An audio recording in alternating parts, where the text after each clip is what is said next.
Now, speaking of Grassroots, our next speaker has a program under that very same name. Few have been in it as long as you have, Will, and few have seen the early stage of where Toronto has come basketball-wise. I know of your story through my friends who played for your teams dating as far back as 17, 18 years ago playing. So for yourself, when you step back and look at what's happening in the GTA, from where this game has been, what do you see, first off, having that very original perspective, and also what do you see as a challenge or an advantage maybe that most of us, without your wealth of experience and knowledge, wouldn't necessarily be able to see? Well, being a trailblazer of sorts, back in the early 90s when I first started, I even had guys like Mike right here in the gym with me, and you weren't sure where we're always going to go. You just knew that these kids wanted to play, these kids had opportunities that they would like to receive, and I just wanted to try to help them figure it out. So we had no one to follow at that time. Just get in a van, go down to the States, and figure it out. And from then, you start learning from other coaches, other people, you know, what can happen from it. And then you bring that information back to Canada, and you start implementing, you know, training pods and, you know, multi-level AU programs, and, you know, sending information to college coaches and open up more opportunities for these kids. And I remember one time I sent an email back in the late 90s to a gentleman that's actually here tonight. And I was like, you know, Mr. Ravlin, we got some players in Canada, you know, but it's kind of tough to make it happen without support. And, you know, out of a whim, you know, Mr. Ravlin came up to Toronto, and he had a packed gym of like 50 kids, and elite players, guys like Denham Brown and Ola Maddie, and, you know, Dwayne John, Jeffrey Ferguson, Olu Famatima, and so forth. And from there, you know, Nike USA sort of saw that there's some potential and some prospects coming out of Canada, and then went from there. And you know, I just think that through the trials and errors of the time, you know, here we are, you know, and we're moving up and up, and there's a lot more work to do, but, you know, I think that's a great place that we're in right now. And, you know, we've come from a very, you know, long way. And so it's great to have a forum like this to really tell the stories, the viewpoints, and everything like that. Thank you very much, Rev. His nickname is Rev, if you don't know. I think earlier on, back in the early 90s, there was a disconnect between the governing bodies and, you know, the lower levels of basketball, whether it be the club levels or the high school coaches, the kids in the community centers, and those kind of things. And I saw a void there that kids that I spoke with, I coached at Oakwood High School, and a lot of these kids didn't think that they can have an opportunity to play for the national team, play for the junior national team, or even the provincial team. They didn't know where to try out, they didn't know the politics would be against them. And so opportunities they felt were being taken away from them. So with that void, that's sort of how AAU sort of became, you know, prevalent in Toronto and Canada, to where kids could, you know, get better, get opportunities, and at least move up their basketball ladder until such time as they would get an opportunity to, you know, play for their country or their province.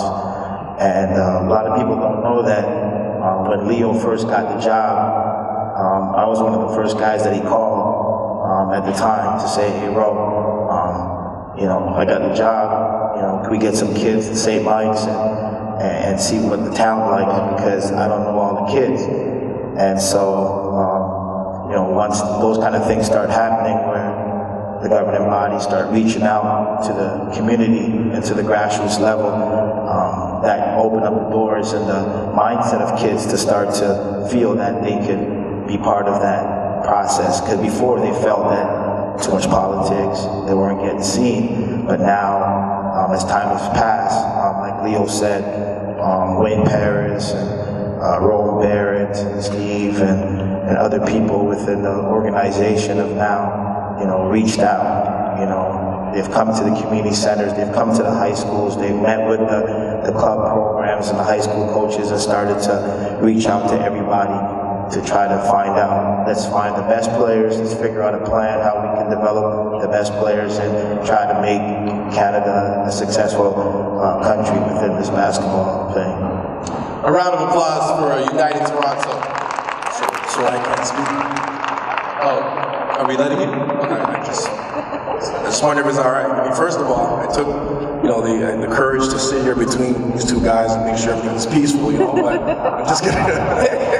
It's a joke. But no, I think, obviously, a lot of people don't know that my first sport was hockey.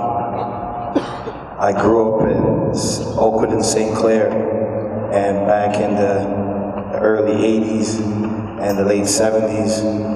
More late 70s than early 80s. Yeah, okay, fine. More late 70s.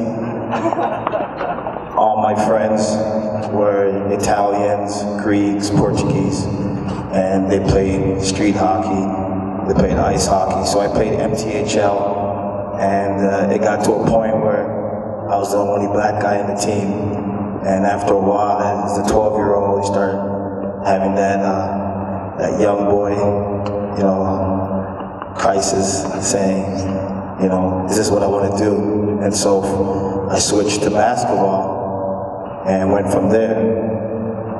And so growing up, you've seen hockey being the mainstay, whether it be corporately, the media, whatever. That's what everybody did.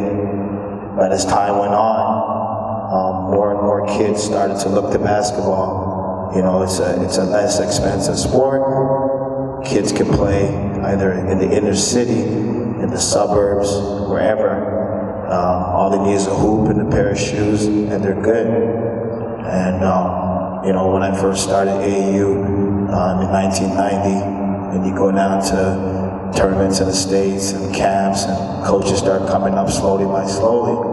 These kids start getting scholarships, and now people are, saying there's a chance, and so now I remember back in '93 there was a couple kids that came to our program that were former hockey players, but were good athletes, and they switched over to basketball. And so now, since that point till now, as you know, basketball is the fastest rising sport in the world, and even the media is catching wind of that. Now they're televising college games, and McDonald's All-Americans on TV now. BioSteel, high school. Yeah, BioSteel, all those different things are going on. So basketball's here to stay, and hockey better watch out. From a global and American standpoint, we've gone from the stereotypes of Canadians can't defend, Canadians don't play hard, Canadians are not good enough. And over time, with the different things that have happened, whether it be AAU, kids going to prep schools, and international play, now it's at a point where we're starting to get an identity. People in Canada are starting to be more patriotic. I remember watching the Junior National Hockey Championships the other day, recently, and just seeing everybody in the city, in the country, viewed to the screen to see if Canada was going to win a goal. And my goal is, for them to do the same thing as in basketball, because, for instance, Coach Rana, he's done a great job leading the junior national teams to international success, and he deserves a hand of applause. And but not everybody's viewed to the TV, and not all the media is, you know, capturing that footage. So I think that's the way we have to go, but it's getting there. I just want to also say that the way that I've seen Canadian basketball as an identity now is sort of like a hybrid between American basketball and international basketball, where we kind of approach it as a combined entity. And I think with that in mind, I think we can have great success going into 2016 and 2020. I think that Canada has a chance to find a medal at one of these Olympics and World Championships. Thank you, Ro.